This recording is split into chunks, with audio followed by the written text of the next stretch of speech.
You got the raise, the one you were certain would finally change things. And for about a month, it did.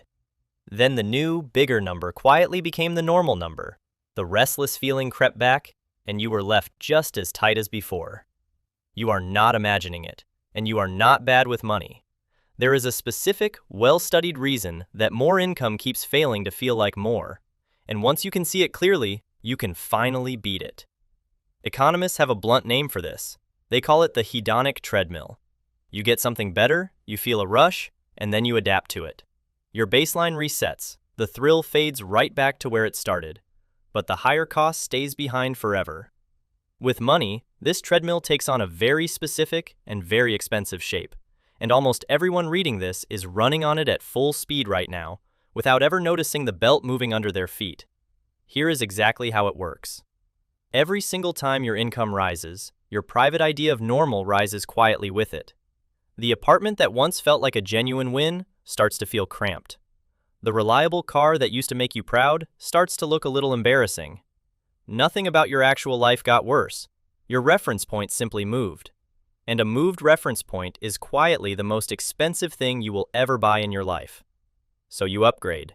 And here is the genuinely clever part of the trap. Every single upgrade feels completely justified in the moment it happens. You earned it. You work hard. You obviously deserve the nicer car, the better phone, the good coffee, the bigger place to live. Each choice, taken entirely on its own, is perfectly reasonable. It is only when you quietly stack all of them together, month after month, that you can finally see the cage closing around you.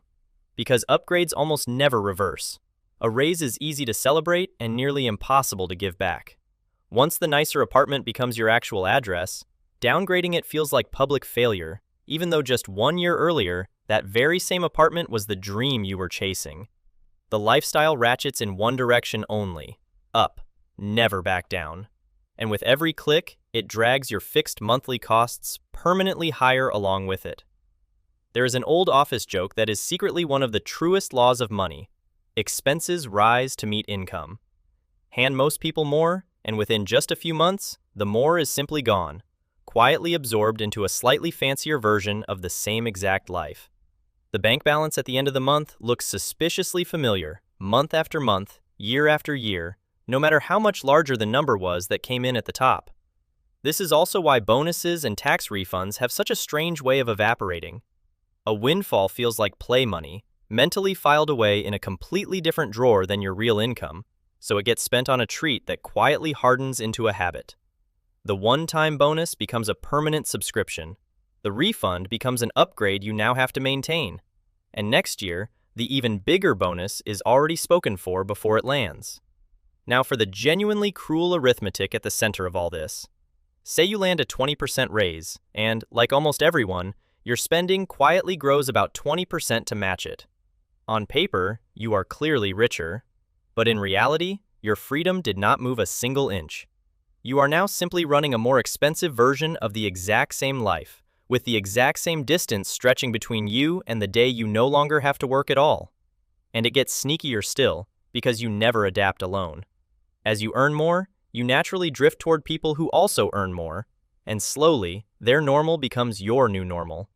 Their renovations, their vacations, their cars quietly reset your private sense of what a reasonable life is even supposed to cost. The treadmill is not just personal, it is deeply social, and the crowd jogging all around you keeps reaching over and turning up the speed. And through this entire process, one deeply comforting lie plays quietly in the background. I will start saving seriously once I just earn a little bit more. But here's the thing. You already earn more than the version of you from 5 years ago swore would be more than enough. That future saving point never actually arrives because the finish line is painted directly onto the treadmill belt. It moves forward at the exact same speed you do. So that is the trap, laid out in full. Now finally, the good news. A small group of people quietly step off this treadmill entirely. And here's the surprising part. They are almost never the highest earners in the room. They are simply the ones who fully understood one deceptively simple idea. Wealth is not what you make. Wealth is the gap between what you make and what you spend. Widen that gap, and absolutely everything changes. Their first move is almost boringly simple. When their income goes up, They freeze their lifestyle on purpose. The raise lands, and they decide, firmly and in advance, that their spending stays exactly where it already was. The entire increase flows straight past their lifestyle, untouched, and pours directly into the gap. They quietly let their income rise while holding their wants perfectly, stubbornly still. That single discipline does almost all of the heavy lifting. And the trick that makes this actually work in real life is timing. They move the raise before they can ever feel it.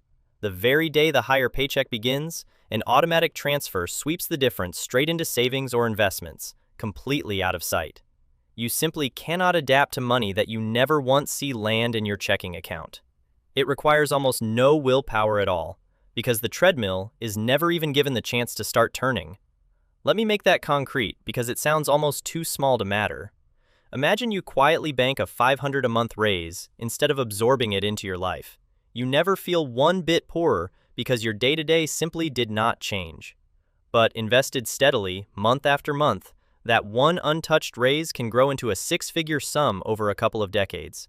Same job, same lifestyle, a completely different future, bought purely by refusing to upgrade. Their second move is to define the word enough as an actual, specific number instead of a feeling. Feelings of enough are genuinely impossible to reach, precisely because the treadmill keeps resetting them the moment you arrive. But a written number holds perfectly still. The real yearly cost of the life you honestly want, put down on paper.